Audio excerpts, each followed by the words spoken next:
بتتفرج على فيلم كده وتلاقي نفسك بتقول يا سلام على الجمال، سيناريو، مزيكا وكادرات ما فيهاش غلطة. أغلبنا بيفتكر إن الحكاية مجرد كاميرا بتصور وخلاص وواحد واقف وراها بيقول أكشن. بس الحقيقة إن السينما عمرها ما كانت صدفة، السينما دايما توليفة. وفي التسعينات التوليفة دي اتجمعت في 3 قرروا يغيروا قواعد اللعبة كلها. قلم ما بيخافش والكاميرا بتشوف اللي محدش شايفه، ونجم بقى كان هو حلقة الوصل بين الشارع والشاشة.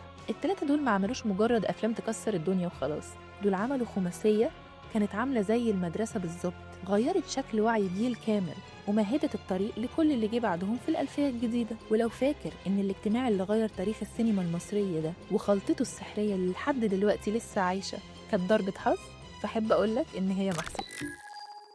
خلينا نتفق في البداية إن الإخراج مش مجرد كاميرا ولا حركة وواحد بيقول أكشن.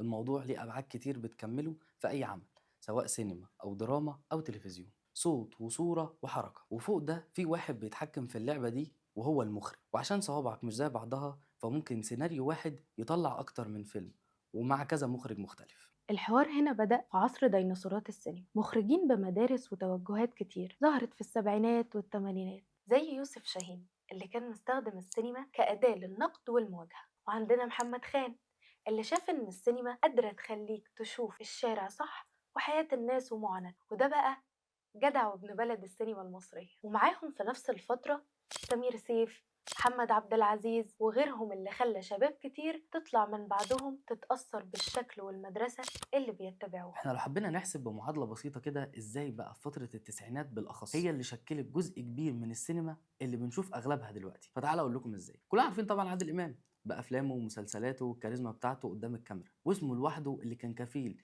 يبيع الفيلم في السينما ويخليه موجود في سوق النشر والتوزيع لسنتين 3 قدام، عكس اللي بيحصل دلوقتي. الفيلم في السينما ما بيكملش 3 4 شهور على بعض. في بداية عادل امام من مدرسة المشاغبين في المسرح ووصوله وتدرجه في السينما اتعرف على حد غير حاجات كتير جدا في مسيرته وقدر يكون الدماغ اللي فاهمة توظيفه صح. سنة 1978 عادل إمام عمل مسلسل أحلام الفتى الطائر واللي كان من تأليف وحيد حامد، وبعد النجاح اللي حققه المسلسل بدأ وحيد حامد وعادل إمام يعملوا بيرسونا جديدة، واللي بدأ منها يخرج بره الجو الكوميدي، يروح أكتر للدراما والتراجيدي ويلمس المجتمع أكتر بإيده. فمرة تلاقيه عمل دور مدرس بيلعب قمار في فيلم الإنسان يعيش مرة واحدة، ومن بعدها بدأوا ياخدوا نفس السكة اللي بتعكس نماذج من المجتمع وحالات منه زي الغول والهلفوت ومسجل خطر، لغاية ما وصلنا بداية التسعينات، وهنا انضم آخر ضلع من المسلسل. والصفقة اللي حصلت دي جت بعد ترشيح عادل إمام اللي وقتها كان لسه في أول الثلاثينات، وبالصدفة وقتها كان وحيد حامد شايف إن مدرسته وأسلوبه عمره ما هيكون ليهم سكة مع الطريقة الصعبة في كتاباته، زي ما اتوصفت من النقاد السينمائيين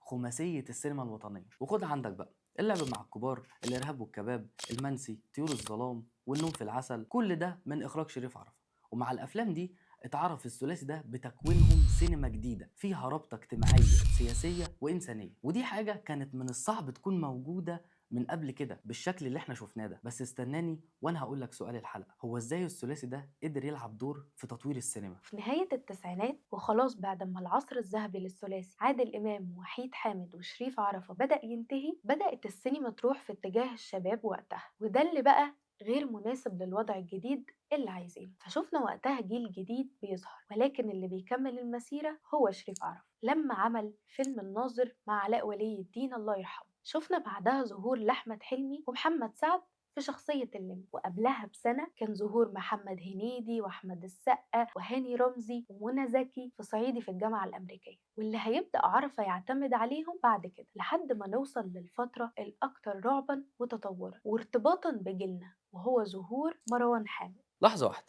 مروان حامد ده بقى يعتبر أكتر شخص جمع ما بين أفكار الثلاثي لما كل واحد بدأ يشتغل لوحده ويطلع أفكاره الخاصة. فكان عادل إمام لسه مكمل في الكوميديا والتراجيدي زي ما هو، وعرفة كمل في حتة معينة في الكوميديا وقدم لنا في النص ملحمة متكاملة سنة 2002 في فيلم مافيا، ومن بعدها كوميديا فول الصين العظيم والتعاون ما بين وحيد حامد وأحمد زكي في فترة معينة لحد ما وصلنا لسنة 2006 وهنا شفنا لأول مرة بعد 10 سنين من آخر تعاون ما بين الثلاثي بيتعاد من جديد. وحتى في عدم وجود شريف عرفة في الفيلم بشكل رسمي، لكنه كان عامل رئيسي في تكوين مشهد وأفكار مدرسة مروان حامد اللي كلنا عارفينها، واللي اتعمل وقتها واحد من أقوى وأجرأ الأفلام في الألفية الجديدة وهو عمارة يعقوبيان، واللي وقتها كان بكرو شرس جدا مكون من عادل إمام ونور الشريف وأحمد راتب وإسعاد يونس وخالد صالح وعدد كبير يمكن من اللي كانوا لسه في اوائل ظهورهم زي محمد امام وهند صبري، ودي تعتبر بدايه المدرسه. ويظهر من بعدها المخرجين والمدرسة تبدأ تكون أوضح، ونشوف طارق العريان وساندرا نشأت اللي قدر كل واحد فيهم مع مروان حامد يكمل بشكل مميز ويظهر، واستمرارية شريف عرفة بعدها